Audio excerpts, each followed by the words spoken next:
घरर रंग को लेकिन समस्त मन एक प्रश्न थाए समस्त मन में जिज्ञासु मनोवृत्ति थाए जे आमे घरे क्यों रंग करवा जो मैंने घर करिंबा घर करने जाऊँच कि घर रिनोवेट काम चलती प्रायतः आम लोकों पाखे प्रश्न पाऊ अनेक समय अनेक लोक भी प्रश्न करती सार आमे घरे क्यों रंग करवा एवं क्यों रंगटी आम शुभदायक हम आज आम कही रखुचु कलिंग टीवी माध्यम जो मैंने घर को रंग करुँच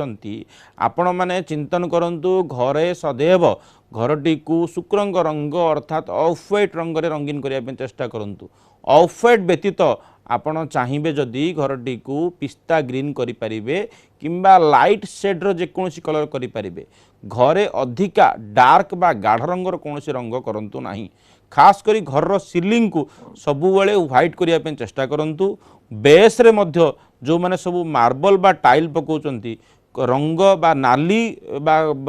आपणकर कला रंगर धूसर रंगर मार्बल यूज करंतुनी प्रायतः ऑफ व्हाइट बा व्हाइट पैटर्न रही यूज करंतु जहाँ आपण को सकारात्मक बल दब जदि भी आपणकर घरे किछि नेगेटिव एनर्जी थाए जदि आपणकर घरर रंग ठीक अच्छी तेबे घरर रंग अनुसार चेष्टा करंतु ऑफ व्हाइट पिस्ता ग्रीन किंबा लाइट शेड्र जेकोसी रंग को व्यवहार करंतु एवं घरे थिबा नकारात्मक दूर करने सहित आपण माने वास्तुर सुफल को प्राप्त